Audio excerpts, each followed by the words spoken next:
Yakораmogi dwe ochakore tarik 1 dwe mar 9 higa mar 2025. Telo mokwongo miyude weche manyien e Ramogi TV e dweni chenro mar migago mag weche maomiyo pek. Tunaomboleza kijana mdogo wa miaka 10 kupoteza uhai wake. Hakuna boarding school hapa na wazazi watatuia radhi. Japuonjre maja grade 4 oyudi konegi kendo juang' ringre e cho e skunda Dwen ma Narok Central. Gai mar ODM Raila Odinga oseapisi ma jomin buche ODPP kuom yulo e tich. En kama duong' medwani mondo miyo darie ji. Wapenjo ni to kodarwa waji mang'eny gi wadhi kanye. Piny owacho singone jodak maramula ei game ni onge chenro mar kunyo mula biro dhi nyime nyaka kuong winje ywakgi.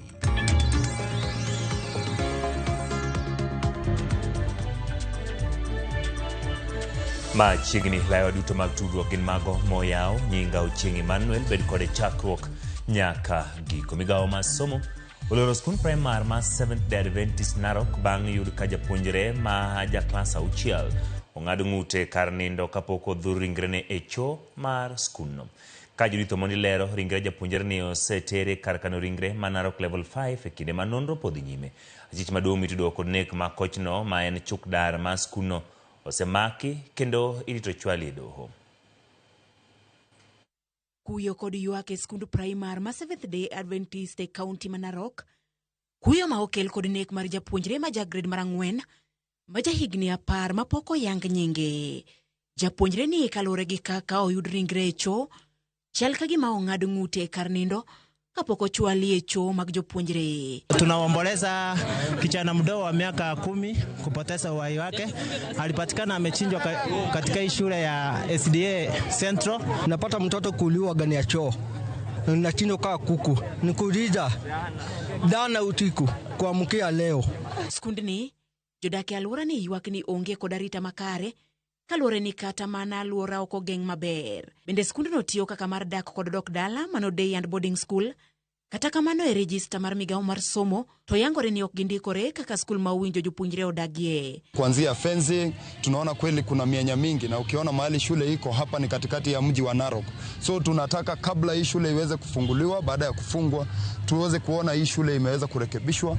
Tumewekewa lights, security lights ambazo tunaambiwa kwa sasa hivi hazifanyi kazi. Tumeweza kuamuru kwamba hakuna boarding school hapa na wazazi watatuia radhi ili waweze kupatia serikali na polisi nafasi waweze kufanya upelelezi. This school has not been registered as a boarding school. It is actually registered as a day school. Achich maduong' ye nek mar japuonjre ni en chukdar mar skundno ma osemaki ka nonro mar nek nyathino osechak tim. Nyaka sani ringre ne oseterie kar kano ringre ma Narok level 5. We are closing this school today, and on Monday we don't expect any student to be here, and we'll leave that to the DCI to investigate. Tunaomba ya kwamba serikali yetu washukue hatua ya uchunguzi ya ndani mpaka tujue jinsi vile hii mambo imefanyika. Ringre japuonjre no ibiro dhi Kisii kama dala gini tie. Judith Omondi, Ramogi TV. Gavana machon mar kaunti ma Bungoma Wycliffe Aongamati kachiel kod jima moko mohinga paro chopo lok tich madul makendo tich mibadhi pacho ka EACC mandiko dhoge wiketho mar mibadhi bang' apis jomin buche ODPP chiwo chik manyien ne EACC makogi kendo bang'e chopgi e doho. Jahwa mar Cynthia Onyango ni lok tich ma EACC kendo ko watudre kode mondo mi waler. Cynthia erokamano kuom yudo thuolo matudri kodwa e chenro mar migago. Gisechopo nyime EACC ne gichopo sadi bosedo thuolo matwak kodgi kata kaponi pok yudo thuolo. Gin ang'o gini muparo ni jogo twake gi e kinde ni tok kane ogol chik mondo mi chak yaw ne gibura? Awinji maber ahinya Emmanuel. Gie sani antiere log tich mar EACC, mano Ethics and Anti-Corruption Commission Nairobi. Kama gie sani gavana machon ma Bungoma mano Wycliffe Aongamati idhi nyime kod dhoge tudruok mare mano bedo mibadhi maromo mohewo million 70 Mabende ne ogen ni nyalo chopo ka odiochieng' ma kawuono en gavana ma Bomet neno Hilary Barchok, ma kata kamano nyaka gie sani pok chopo kae mar mondo en bende ondik dhoge. E kinde mane Wycliffe Wangamati ochopo, ne ochopo kar saa 2 mar okinyi kaka ne ochike, mane ochopo kod ji mabende mamoko mohewo 10 mane EACC ochiwo ni bende ochop kae mondo gin bende gindik dhogi ka itudogi achiel kachiel kod mibadhi ma kamano. Mohewo ji 11 gi oting'o moko kuom anyuola mar gavana achielni, kaachiel kod directors mamoko mag kambe ma nobedo kod tudruok machiel kachiel moting'o kembe mag nyiewo, kembe mag gero ndara kaachiel kod kembe mag gero ute ka gi kacha, manyaka sani duol mar EACC pok omiyo gi thuolo mar mondo mi giwuog oko gitwag kod jofwambo. Koro ma nyaka gie sani gima wang'eyo en ni pod gidhi nyime kaachiel kod twak kaachiel kod ndiko dhogi ma ging'eyo e wi mibadhi manotimore e kaunti ma Bungoma. Kata kamano maling'ling' ma wayudo en ni gavana ma Bomet mano Hilary Barchok ochopo e doho kaachiel kod okinde mage mondo mi gichiw kwayo makende ne doho mondo kik make to ponono make to mondo miye rambum monyalo wuok godo mondo kik bed ni ogeng'ne. Kata kamano rambum ni ma kizungu luongo ni anticipatory bail chal ka gima ponono ok oyudo, to dhi chuno duol mar EACC mondo make kogole e doho kama entiere. Kata kamano chiwe kwayo kanyo kaachiel kod okinde mage mondo en bende chope e duol mar Ethics and Anti-Corruption Commission, mano duol makedo kod mibadhi pacho ka, mondo en bende ondik dhoge e mibadhi mawachore ni obede kod tudruok machiel kachiel. Parni Emmanuel ma timore bang' apis jomin buche ma pacho ka, mano Office of Directorate of Public Prosecutions, chiwo thuolo makende ne duol makedo kod mibadhi pacho ka Ethics and Anti-Corruption Commission mondo mi odonjne gavana ariyo gi kendo makne gi bura kaluwore kod tudruok margi machiel kachiel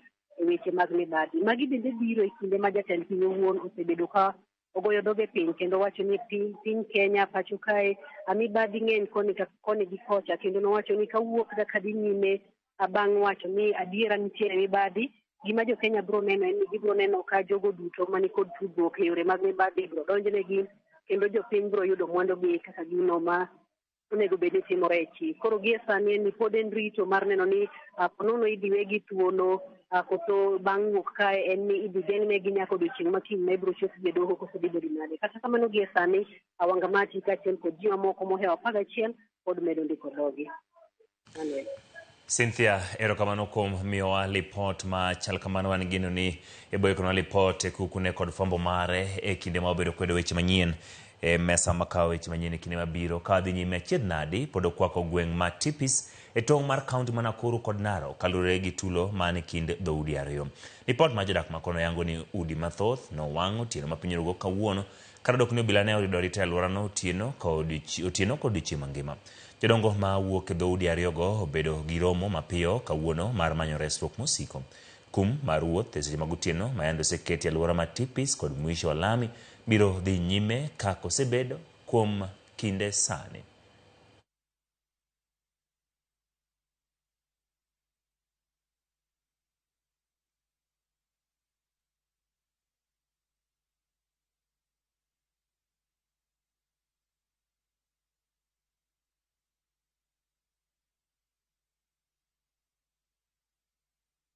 Wadhi e kaunti ma Siaya. Bad migao mar mwandu mikunye bolo singo machwala pisas magi e gweng' mar Amule kar chung'o bura mag game mar rango chal mar kar kunyo mula motelo ne chiwo lesen mar kunyo mula ne kambi mar Shanta Gold mosenyiso dwaro matayo chenro mag kunyo. Magi biro bang' moko kuom jopiny e gweng'no chwalo ng'ur margi ni kambino gero darogi mier kendo chako chenro mag kunyo mula kanyo, gino ma kambino kwedo kagiwacho nyaka sani pok gido lesen mar tich. Kaluwore kod Chikane Morris, mena apisa mochung'ne mwandu mikunyo bolo, oyango ni gisinjo ng'ur mar jopinygo kendo gisingo ni onge chenro mag kunyo mula mabiro dhi nyime nyaka piny owacho kuong winj ywak jopinygo kendo yudo ler kowuok kuom kambino ewi kaka gibiro tayo tijegi. Gilosero manokelo kanyakla apisas mag bad migao ma mwandu mikunyo bolo. Nyo mar mula e Ramula ka mondo wang'e ni communities to wacho nang'o kalure gi luoro magin go kata ber mabiro betie. To gima duong' mwang'eyo en ni ere kaka kunyo mula no inyalo time yo makare mar rito alwora kendo rito nyaka ratiro mar dhano kata ratiro mar oganda. En kama duong' medwani mondo mi odarie ji. wapenjo ni to kodarwa waji mang'eny gi wadhi kanye, wapenjo ni to kodarwa mond liete gi nyithind kiye gidhi dwaro lope kure ma gidhi dakie. To jopiny to osebedo gi ywak. To adier makende en ni nyaka sani poka giyudo lesen mar kunyo mula ei area mar Ramula. We have had their concerns that mostly relies on consents, and we will tell the people of Ramula they should not worry. A technical team will come and verify all the consents that were taken. Some people are claiming some of them were fraudulently taken. Wadhi Migori weche mag somo moko kuom jodak e gwenge mag Kitugura. E ward ma Bukira Central, sub-county ma Kuria West, Solomenda, Margero class, ma jopuonjre mag nursery school primary ma Bishop Mogendi, Kugitura, mondo res jopuonjre praboro, mosebedo ka some lwasi marach, kagiwacho ni piny owacho jwang'ogi. George Juma Mioler. Kada bed ni ten county ma Migori osego okenge mopogore e kinde mar higni 13 ma okalo, iketo gima dwarore mondo some skunde mag nursery kata ECD moketi e lwet counties odhi nyime makare, pod nitie midhiero makoni kod kocha. Nok mar jopuonj kod nok mar kuonde somo ne jopuonje mag nursery gin moko midhiero ma pod okwako somo e nursery e county ma Migori. Sikun primary ma Bishop Mugendi Kigutura madre e gwego ma Kigutura e sub-county ma Kuria West gin mokom sikunde ma jopuonje mag nursery pod onge kod kuonde somo malongo. Na viongozi lakini wametusahau. Watoto wetu wadogo wamekuwa wengine hata wakuji shuleni kwa sababu ya barabara, kwa sababu darasa linanyesha. Baada ya miaka 12 ya serikali za ugatuzi, Kugitura hawajawahi kupatiwa darasa hata moja. Jopuonje maro praboro osebedo ka some class ma obasi kod mabati kaka takombe malongo ma jopuonje nyalo bet e skul ni bende onge. Shuleni hapa tumeambiwa kuna watoto zaidi ya 160 au ni PP1 PP2 hawana sehemu ya kusomea. So ni aibu, lakini kama ilivyo adha ni kwamba we must become the change we want. Kalore kod lwasi marach mar somo ni jopuonje mag nursery moko jodak e gwego ma Kuria West osewuok oko mar choko omenda mar gero klas na jopuonjre mag nursery mondo koro gibed kod lwasi maber mar somo e skuli ma Kigutura. Watoto wetu ndio wanatuchangia, serikali imekataa kutuchangia, mpaka watoto wetu wamejitolea kuchangia shule yetu. Hata tunashangaa kama ndo mazingira wanaosomea, tutasahau ile kauli kwamba elimu ni ufunguo. Kwa hili darasa, hii elimu sio ufunguo tena. Haya ni mageti ya kwenda, haya ni mageti ya kwenda jehanamu haya. Tumeamua tutajenga darasa la kubeba wanafunzi 80, na hii ni kazi itaanza mara moja kuanzia Jumatatu. Na tutatafuta marafiki wengine ambao tumesoma, tupo huko nje, wazazi mmetutuma. Mtawatafuta na wenyewe waangalie namna gani wanaweza wakasaidia. Hatuwezi tukawa tunakaa huko Nairobi wakati wadogo zetu au watoto wetu wapo katika hali hii. Jakomar board maskun primary ma Bishop Mugendi Kigutura Zefania Mokenya wanjo puonjege osbido kod lwasi marach mar somo kabinde koro gi mor kod okang' moka kod mokumo ganda mar konyogi e gero klas. Shukrani kwanza kwa ajili ya well wishers ambao wameweza kujitokeza. Haikuwa rahisi kwa sababu ni muda hili jambo tumeweza kuliangazia. Hii sio siasa, hii ni community imeweza kujitokeza. Machogu Kiboye mejeda gwego ma Kuria West okono ten county ma Migori nokoyudo puonj ka wukumo kang' ma okaw kod oganda giwegi mar gero klas ne jopuonjre. Iwe ni changamoto kwa wahusika wakuu ikiwemo waziri wa elimu, mji mwenyewe anaitwa governor, kwamba isiwe ni kila sasa ni kitu cha sisi kuwa tunachangia miradi kama hii. Migao masomo county ma Migori kar kamano wacho ni MC ma ward ma Bukira Central ema pok ne owachnegi ni nitie dwaro mar gero klas e skul no. Kata mana chike ma pacho ka yango ni oganda giwegi kawo kale chenro mar kawo pacho ganda kata public participation ema onego wach chenrogo mag dongruok ma gidwaro mondo kotimnegi kod piny owacho. George Juma, Ramogi TV, Migori. Karamogi kumedo kete chendo mar migago Roseanne Cabs erokamano kuom ote mari Halefi Paul Nyakwaro Pinde wacho ni Ching Manuel Aneni eyo makare. Collins Otieno erokamano kuom keto Ramogi TV. Masi Vayo Nyar Kolwa wacho ni Cheng amor gimene timore nyore. Erokamano Jaberi Kidogo bende wacho ni Ching Manuel makare. Jogo mokete Ramogi TV chenro mar migao kachiel kod James Otieno erokamano kuom keto Ramogi TV. Kikidi mabor Nyakwaro mgojwang pod wantiere kod mathoth moiko ni chenro mar migago.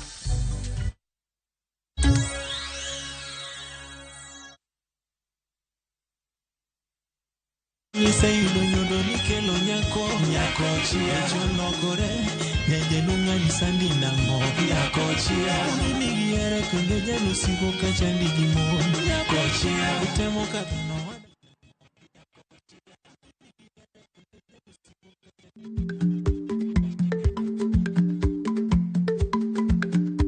Ich lach nonego okal tako.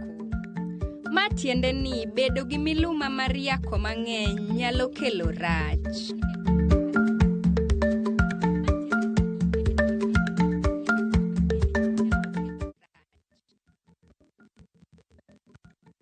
Royal Mabati Factory Limited dier mar lando ni nengo gore piny ahinya. Corrugated kod box profile sani uso ceiling 405 e mita ka mita. Brick tile kuom ceiling 456 ka Roman tile e ceiling 500. Bed gi chuny mokwe ka wakelo ni mabati nyaka e odi kata dalani. Gochna sani kokalo e namba 0722 63 83 83. Introducing Wigo, your trusted ride. The ride with the most reliable, verified, efficient and transparent drivers. With fabulous cashback incentives for passengers, each trip on Wigo feels like an upgrade. Download Wigo from Play Store or App Store or SMS Wigo to 20425 and ride with confidence. Wigo, let's go.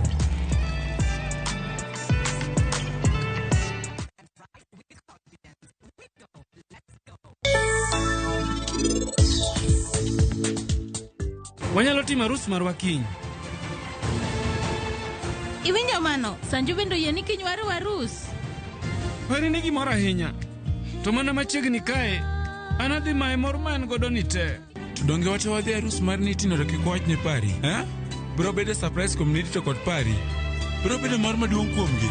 An gi buok matin pari. Midhiero ma an adonje gi sani. Ok anyal yudo konyruok moro amora. Buy Smarter Bundle today. Dial *544# or use My Airtel app. Na bado tuna grow. Asanteni wa Kenya.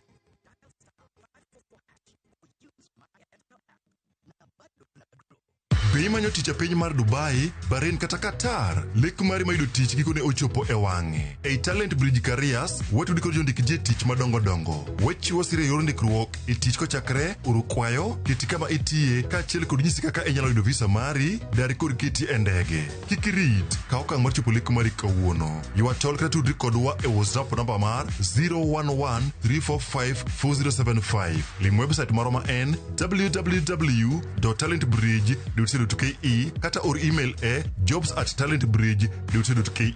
Talent Bridge Careers, your trusted recruitment partner, helping people move, grow and thrive. Chudo itimna ka iseyudo tich.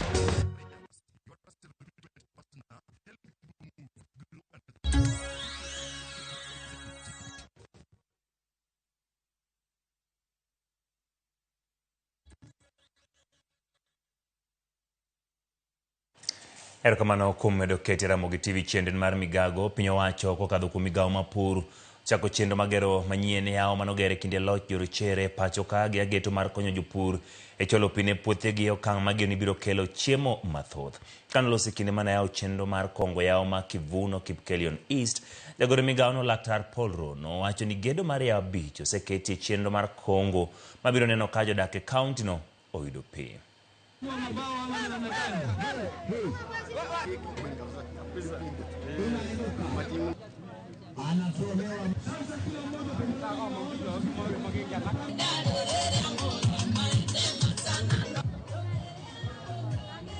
Hapa ni Kivuno Dam ama Colonial Dam. Katika constituency yetu we have several colonial dams. Tuko na hii, tuko na Hawi, tuko na hapa Cheres, tuko na ingine pale upande wa Itoik na pia other places. We are trying to reclaim our rivers na pia mambo ya environment. Najua kwamba tarehe 10 mwezi wa 10 Mheshimiwa Rais ataongoza taifa kwa upandaji wa miti. Na ningependa pia kusema wananchi tutaungana wakati huo. Hii ni phase 1 ya mradi hii ya dam ambayo tunaenda kutengeneza. Colonial dams yote iko Kenya. There are 384 colonial dams. Na hii ni moja wao. Lazima we deseal ili wakaaji wa hapa wapate maji ya kukunywa na vile maji ya kusaidia kwa maneno ya irrigation. Hii damu ukiona hapa ni damu yenye phase 1 inachukua karibu 50 million na tutaenda phase 2. Na maji ya hapa tunaona karibu 80 million cubic meters of water. Ni mingi sana, itasaidia upande hii yote ya kukunywa, ya ng'ombe na vile ya kusaidia kwa irrigation. In 3 months itakuwa tumemaliza phase 1. Jatend din mar Islam mawuok Kimbo ma Kenya otielo dwaro matimo lokruok e tend Islam SUPKEM ka ging'ur ewi gino ma giwacho ni osekelo pogruok maneno e lela. Ka gilose romo ma jokanyo ma jotend din Islam mawuok Kimbo mar Kenya manobagi e karalam ma Jamia e boma Busia, jotelo golo dwaro matimo lokruok ka igolo moko kuom jokanyo mag SUPKEM kendo keto moko manyien. Jakom mar riwruok margi ma gwenge ma Imbo Sheikh Ramadhan Musa semo kuom jotelo moko ni chal ni tiyo marach kod omenda makelo pogruok kind jo-Islam e pacho ka.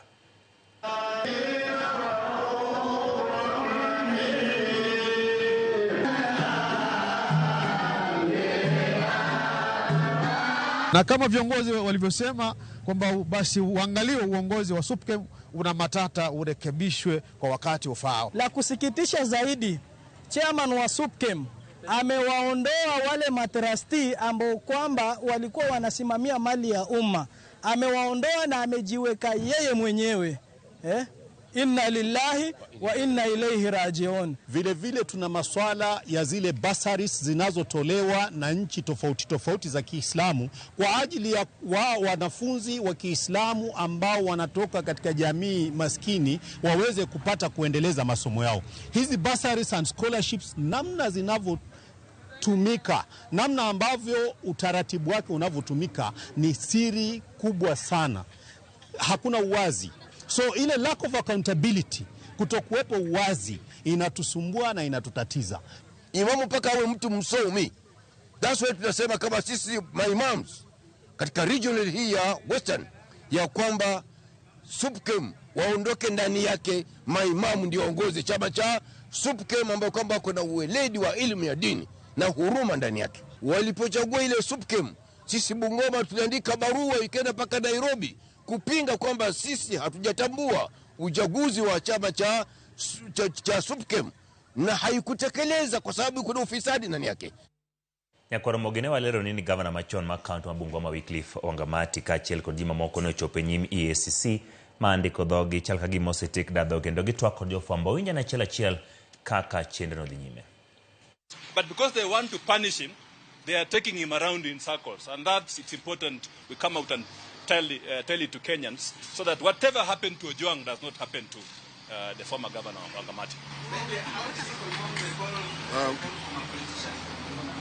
Yes, that we are aware. One, they have not released the governor on police bond. 2, they have kept him waiting for 5 hours. 3, until Mr. Wetangula's brother announced to run for the position of governor, EACC had nothing against the governor. So then they went up to on some old file to cook up a story, and then they put the governor on a list of persons who are supposed to be charged. I can tell you as a lawyer, Yetimu Wanyonyi, that they have a charge known as conflict of interest. That is the only charge which they are bringing the governor here, at conflict of interest. They have no evidence whatsoever. None, hata moja hakuna, against the governor. Yet they arrest him and bring him here. But the beauty is that the Kenyan legal system works. The Kenyan legal system works, and the governor will eventually be acquitted. We know it is Wetangula who has made this call because we know what he's capable of doing, And we have had this information for quite some time. That is why the EACC CEO is hiding in his office. He does not want to come out here and tell Wangamati that I am in charge of EACC. I am releasing you on police bond to appear in court tomorrow. Why is he taking us around in circles if there is nothing he is hiding? Is there any amount attached to the charge? Yes, there are various amounts which they say the governor has received. And as I said, on conflict of interest charge, there is no evidence whatsoever. And we challenge EACC and ODPP. We challenge them. Show us the evidence that the money came to the governor's account. Even 1 shilling that he did influence these tenders, none at all. None at all. So it is just political persecution, and we are warning them that this one must stop. Otherwise, they will start damaging the institution. Mago gin moko kuom twak mabende korichiwo kod okil ma gavana machon ma Bungoma mano Wycliffe Wangamati nyaka gibed kod paro mopogore winjo gikwayo magiketo ne duol mochune kedo kod mibadhi e pacho ka EACC kachiel kod apisi mar Jomin Buche. Wan gi geno report machal kamano Cynthia Nyango boloso nokoromo sa achiel mar odhiambo. Riwruok mok mar piny owacho ma Shofco kelo kanyakla riwruok ma jodongo mawuok e dhoudi mopogore pacho ka mangima ma twak e midhiero ma chando jopiny ahinya to motimre kod rito kido kod timbe oganda kaachiel gi lwasi makare ma siasa. Romoni mane obagi boma Nairobi kuom ndalo 2 otigo jodongo gi ewi ka ginyalo kelo jomatindo kanyakla e nyayo kwe. Bende giloso e weche moko ma gero jodongo ewi kaka ginyalo rito ngimagi kata bang' dhi e rutaya. Ma en mana achiel kuom rombe makelo jodongo kanyakla ma Shofco chano timo e kinde mabiro. The role of the elders and our culture. I think we are lost. If you lose your culture, you lose your direction.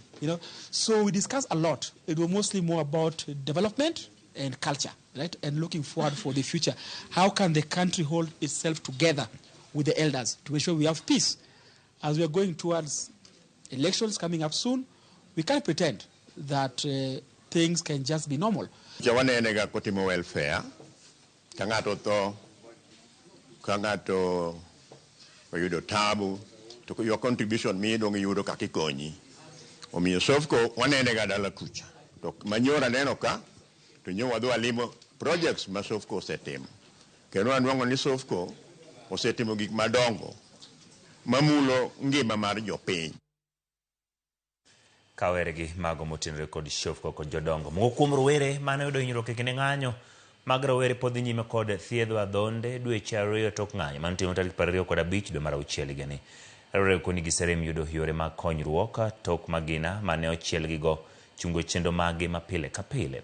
Armstrong Osutwa miyowa ler. Clinton Dea en jatedo mane tiyo achiel kuom magawa madongo e chumba ma Nairobi sani sebedo pacho kuom dweche 3 ka onge kaka onyalo konyore kaluwore gi rem ma en go mano mar adhonde mag risasi mane ochwade bamne ikinde ng'anyo mag rawere mag Gen Z. But naona tu bali inatoa maji, inatoa samusa, sasa sijui itakuwaje. Hospitali nilirudi, nikaambiwa for clinic inafaa nikuwe na 1100. Sasa hiyo hata sina hata 1 bob. Ningefanya sasa ilibidi tu nirudi kwa sababu nilifikiria clinic bado nikienda napata ni bure venye ilikuwa. Ma bende chal Samuel Omondi. Jalmano golne magina biridir ng'i kama gina chiel to pod odong' e dende. Nilimanage kupata fare kurudi huko thinking that it will be free. Daktari aliniuliza eti ushalipa, nikamuuliza kulipa nini? Ati si umekuja check up? Yeah. Akaniambia tu hii Kenya sasa hakuna kitu ya bure. Otero wachiel kachiel nyaka kama ne otiyoe tich manyaka sani ok onyal timo. Girem kod let Samuel ero ni gima ne gia sani ochung'. Nikikaa tu hivi mwili naanza tu kutetemeka. Kukiwa na baridi hata nivae sweater unasikia ndani, si ati hapa nje, unasikia baridi ndani ya bone mwili yote. Kazi unatetemeka na umevaa sweater. Simwagike mbele ya watu ama isiharibu nguo.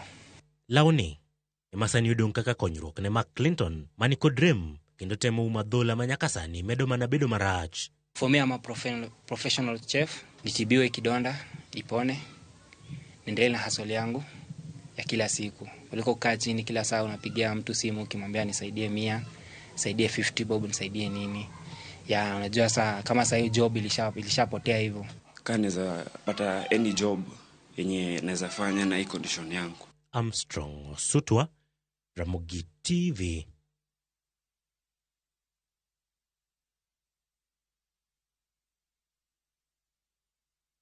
Kawergi mago nyakoromogi bende iparo rawera manyocha onyiedhore kod chir ka ochomo jatend piny Kenya William Ruto kod wache kinde romo mar rowere manobagi kod jatend piny e kaunti ma Kakamega dweni.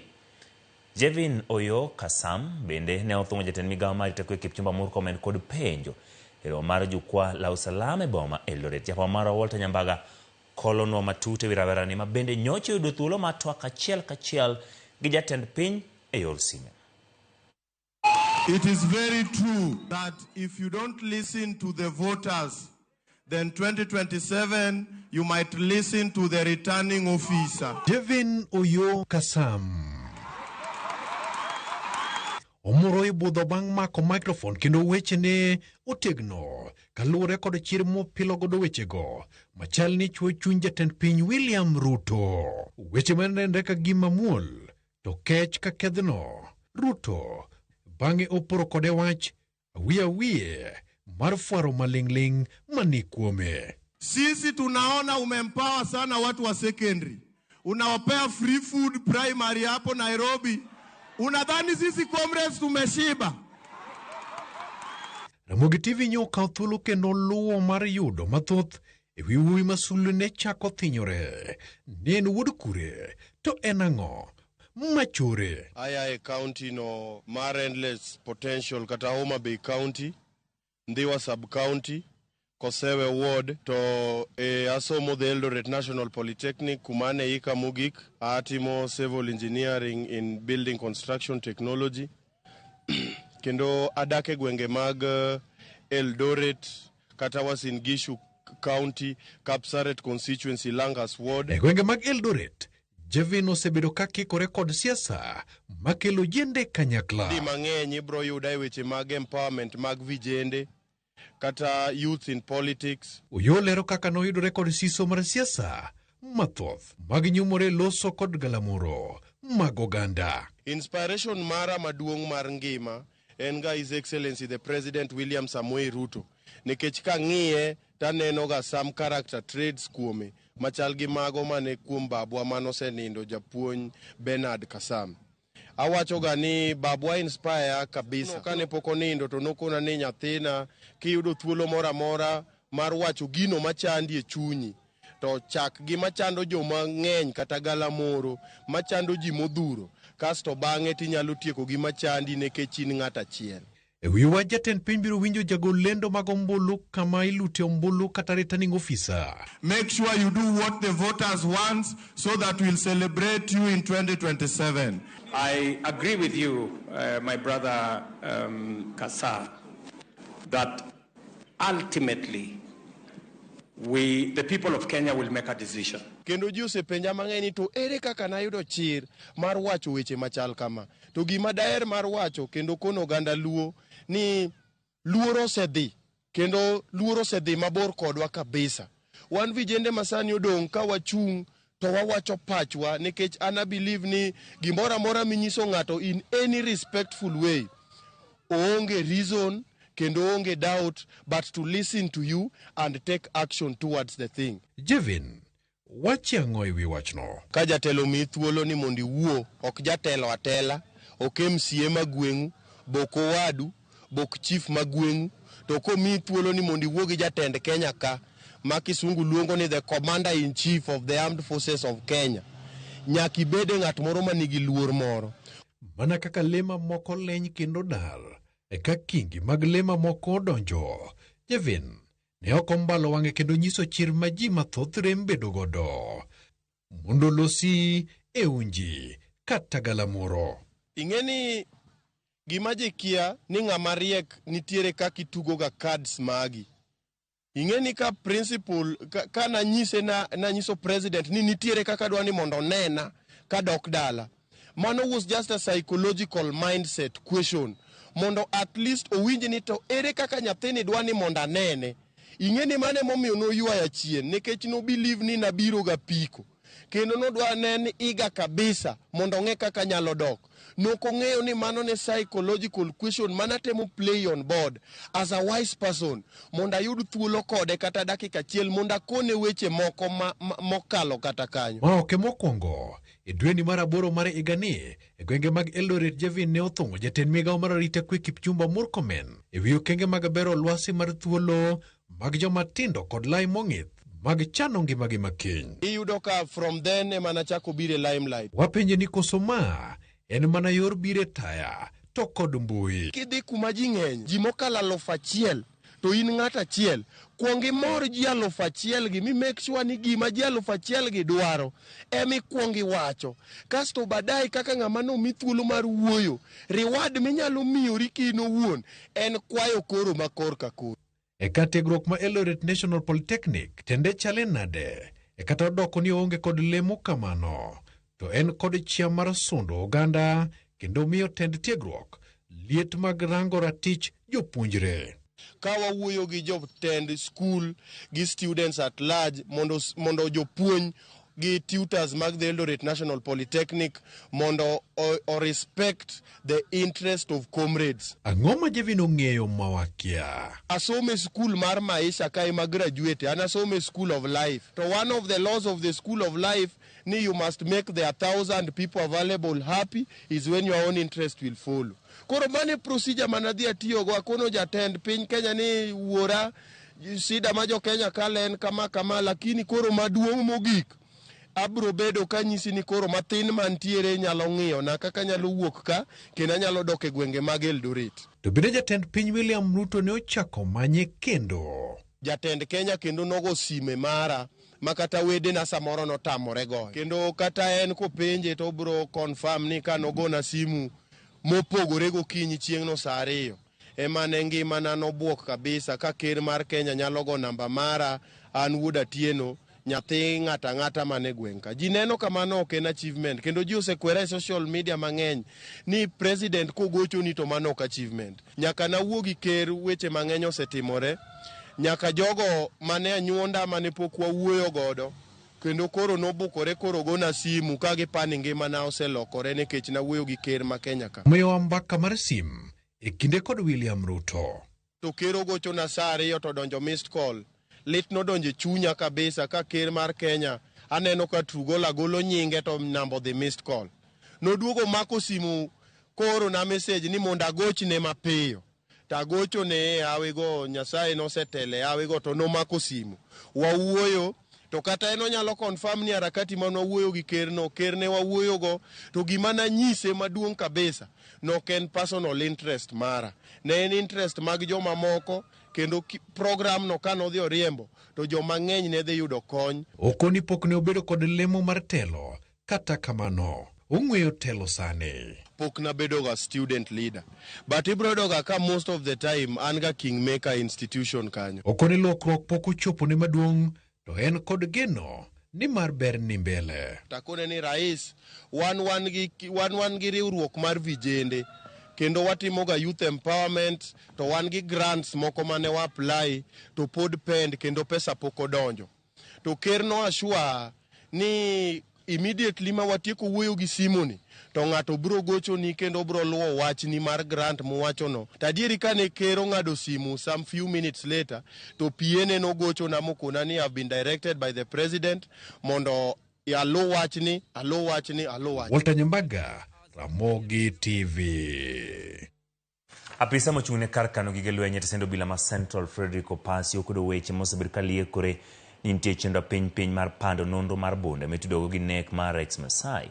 Kapisa nyiso doho ni pogruok mantiere andika ne otimore yor both kendo onge kod dwaro moro amora ma pando neno yango ni neno adier ni nitiere kikruok e andika go kolero nitie chenro mar loso gi makare. Masai ne owito tarik 20 dwe mar auchiel tok ne chielo kod magina mar apisa mar obila e kinde ng'anyo mano bagi boma Nairobi, wach mosekelo penjo mathoth e wi tije apisas kod ting' magi.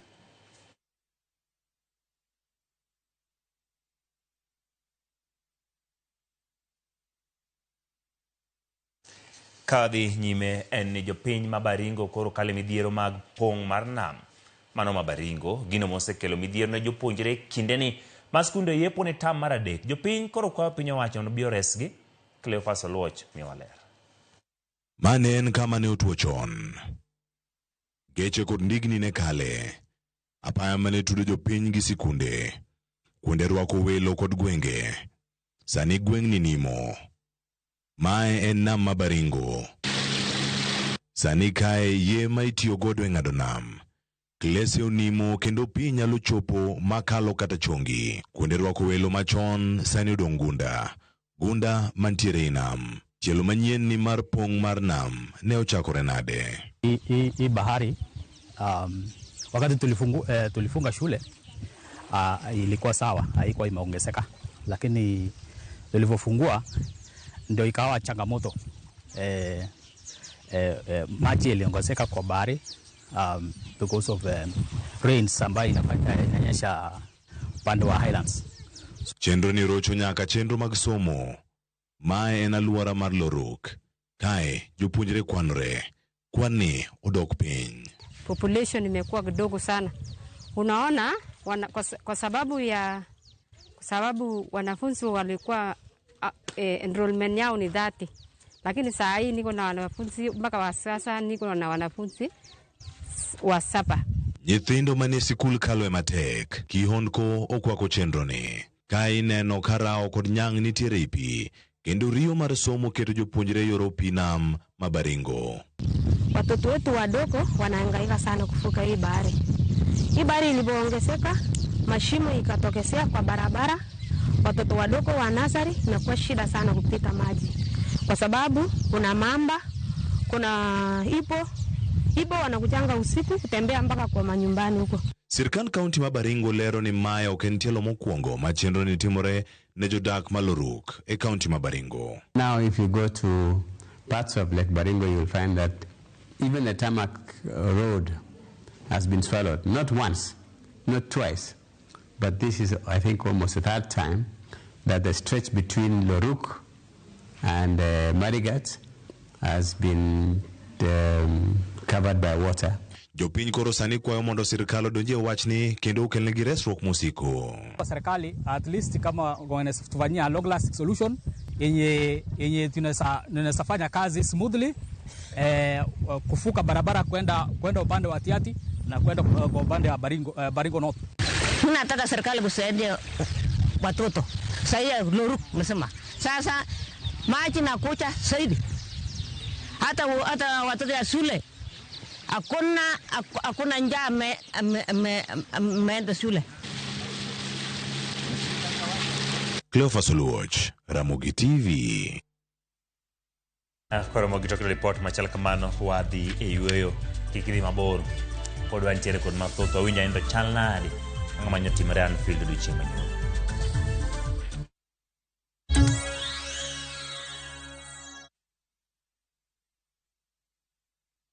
Beat the festive rush with View Travel's early bird offers to Sarova Hotels from December 23rd to 28th. Stay at Sarova Imperial Kisumu from 13,150 Kenya shillings or Woodlands Nakuru from 14,000 Kenya shillings. Go wild with 2 nights at Shaba from 28,450 Kenya shillings or Maragain Camp from 47,150 Kenya shillings per person sharing. Or enjoy 5 nights of beachfront bliss at Sarova White Sands from 146,700 Kenya shillings per person. Book by September 15th and enjoy our Lipa Pole Pole plan. Visit viewtravel.com or call 0703 254 254 today.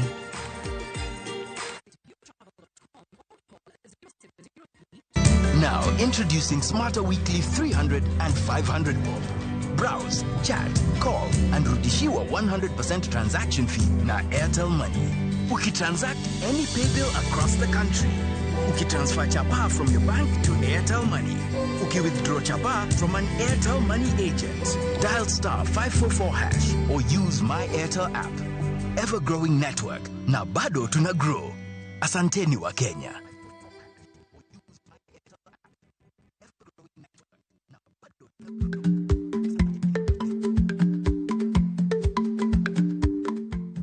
Ichagweno to ichao gwang'. Matiende ni, kapok ing'ado bura ewi wach moro amora, kuong inon ng'ama rach.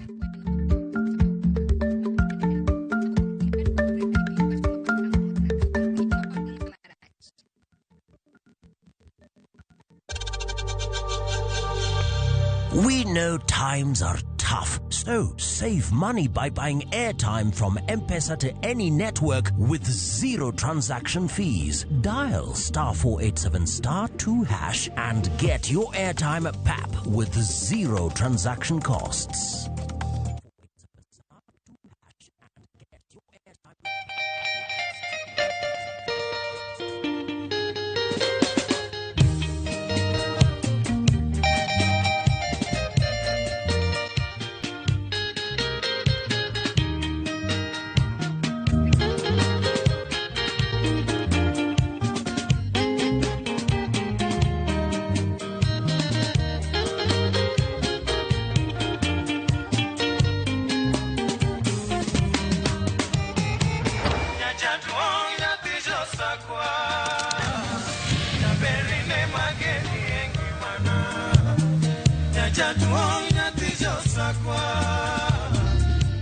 Radio Ramogi, Cartoon Jaluo. Radio Ramogi.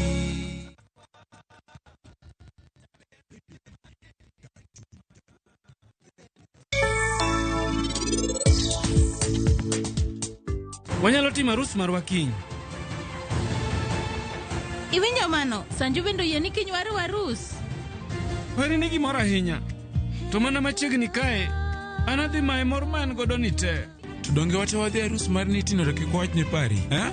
Biro bedo surprise community to kod pari. Biro bedo mor maduong' kuomgi. An gi buok matin pari. Midhiero ma an adonje gi sani. Ok anyal yudo konyruok moro amora.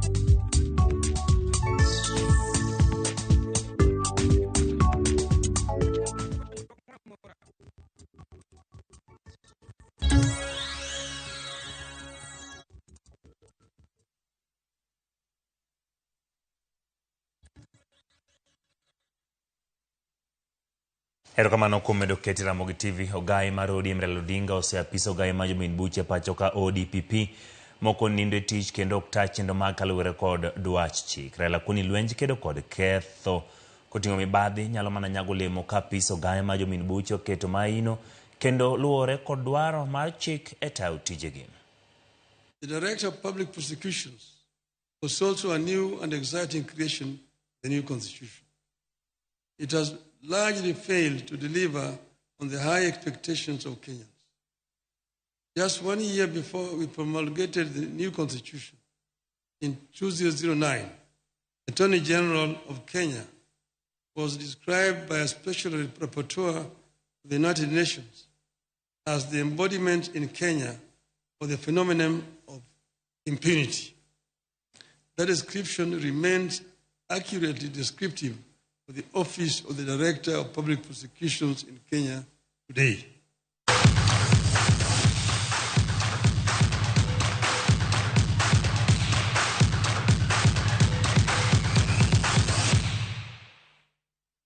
Weche tuke riwruok